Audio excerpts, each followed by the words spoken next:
I'm back. Hello, hello. Welcome. It's time for that Friday shop update yet again. I am your host, Adam. Welcome. I hope you've had a good week. It's been a pretty slow week here. It's been not too labor intensive here. So the update's going to be pretty short. This week I was out 2 days, so I didn't put in a lot of time this week. First was Martin Luther King Day on Monday. We were off for that one. Well, I took off for that one. I had my son that day, so I took off. The second one was I got sick. I'm a little sick. So if you can't tell, I'm still a little sick. Yeah, it's not fun. But I'm doing better. So thanks. Thanks for that. I am doing better. So let's get to it. Let's talk about this. And everything's leaving my head right now. I literally thought up everything I was going to say, and it's all gone now. So let's wing it. Defender. Not a lot of work was done on this week. We did button up a few more things in the engine bay. Got a few more things straightened out. I do have a list going together on the remaining parts.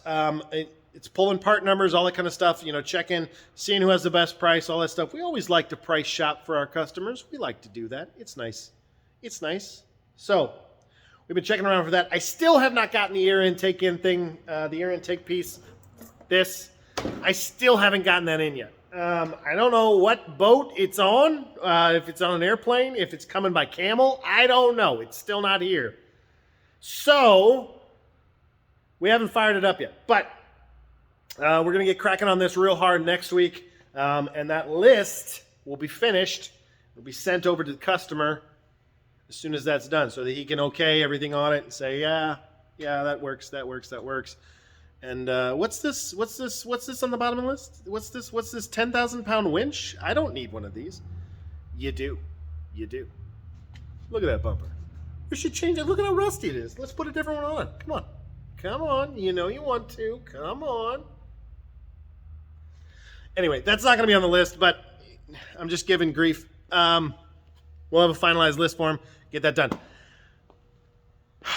Triumph. I didn't do anything on it. And neither did Christian. We're going to work on that next week. Yeah, I'm going to get on it. Healey. We'll address the Healey in just a second. I'm a little angry, so we'll talk about that. I'm going to cool down. We'll talk about that in a minute. I did a little bit of work over here. on the Lagonda. I made up some templates to do the, there's actually, right here on these pieces that I made a couple videos back, these get aluminum put over top of them. And so I started making the templates to do those in sheets of aluminum. That's cool, right? Very exciting. Anyway, you probably watched or noticed, if you're an avid follower, if you're not, then get subscribed, okay? Get on the subscription list, all right? It's a good, I'm doing good here. You'd have to agree, these videos are fantastic. Get on the list, get subscribed, like all of this stuff, and then a bell, ding, ding, notification on it. You probably noticed as I panned over the Lagonda, there's something missing. There's like a hole in my life now. There's no more Jaguar XJS, guys. What am I going to do? There's no car. We get another one in. That's what we do. Owner came to pick that up today.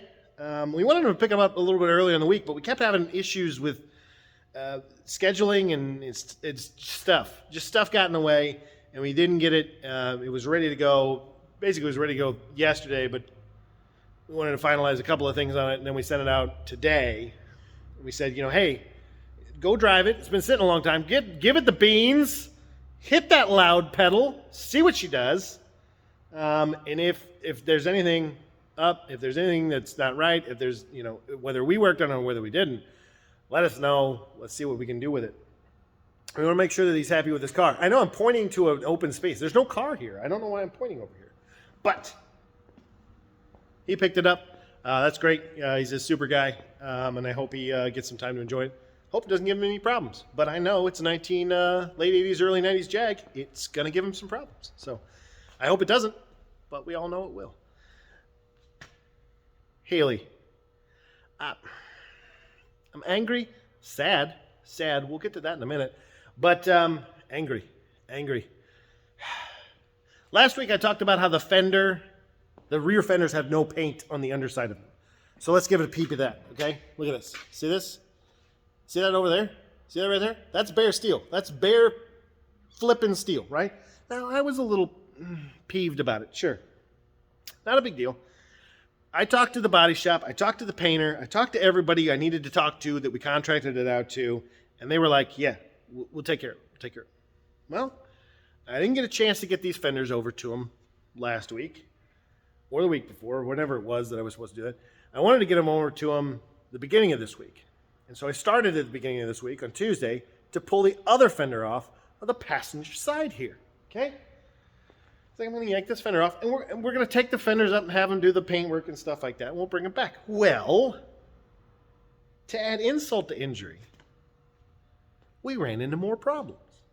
More laziness, shoddy workmanship. I don't know what to call it. I don't know. I'm not trying to be mean, but at the same time, there was a lot of money spent on this car. And you kind of feel angry. And it makes us feel dumb. Because in all honesty, like, you guys aren't going to know who painted this car. I'm never going to tell you.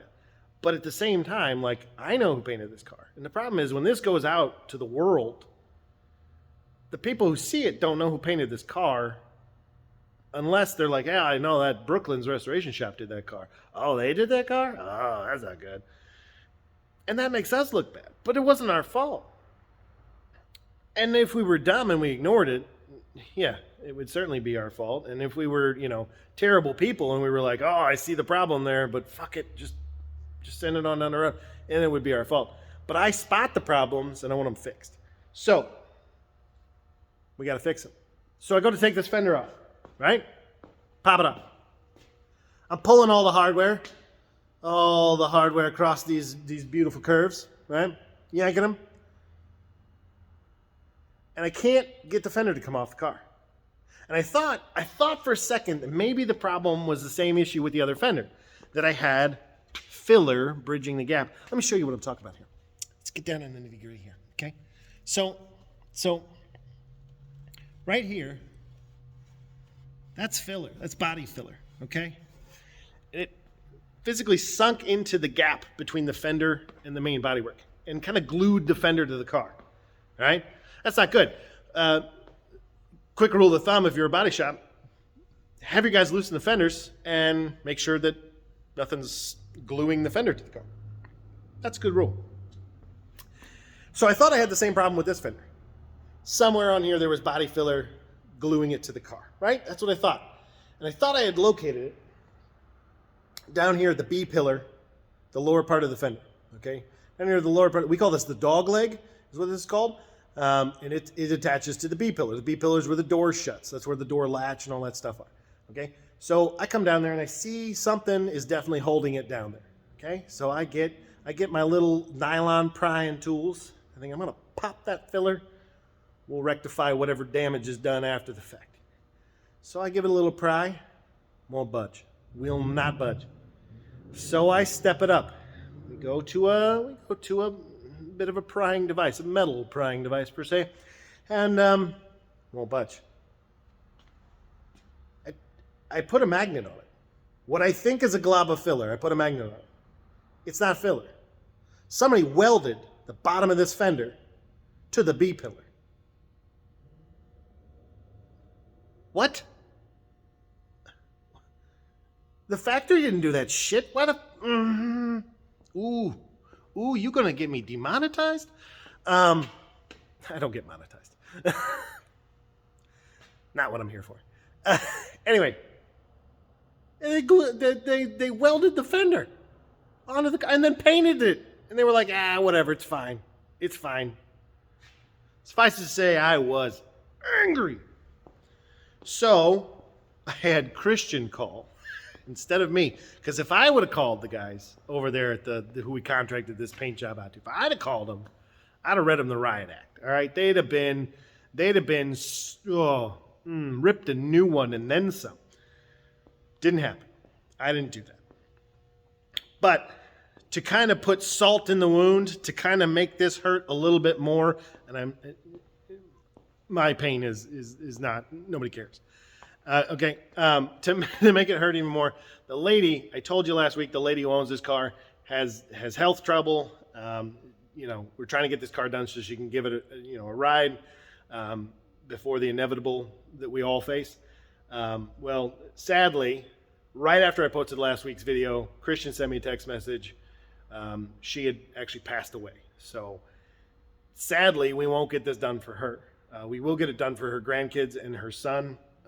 That's a given. That's going to happen, no doubt.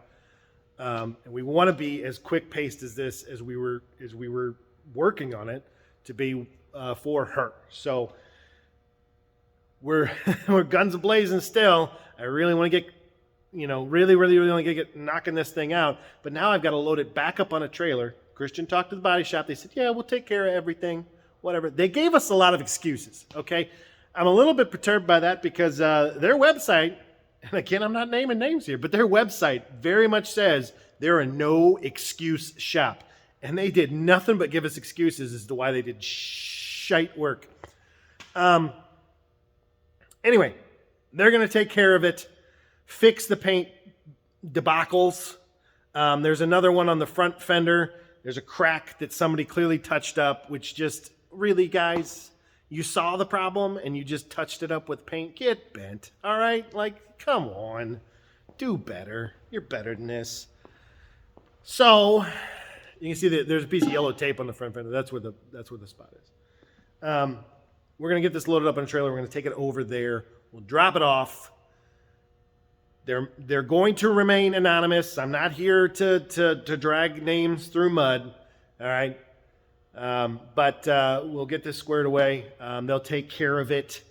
And let's get this back to that lovely lady's family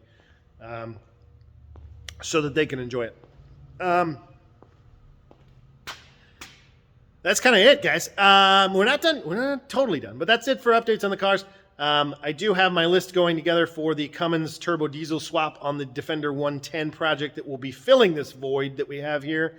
There's a few engine swap parts that we have to get from a couple of companies, but it's looking like it's pretty turnkey. And I hate it when somebody says that because we had a Lotus project over there that was turnkey, and it needed a lot more work than turnkey.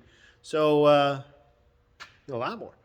But this hopefully will be a different scenario. There's a heck of a lot more Land Rover Defenders out there than there are Lotus 340Rs. So anyway, that's all for me, guys. I hope you all have a great week. I hope you have a great weekend, and I will see you next week. Bye.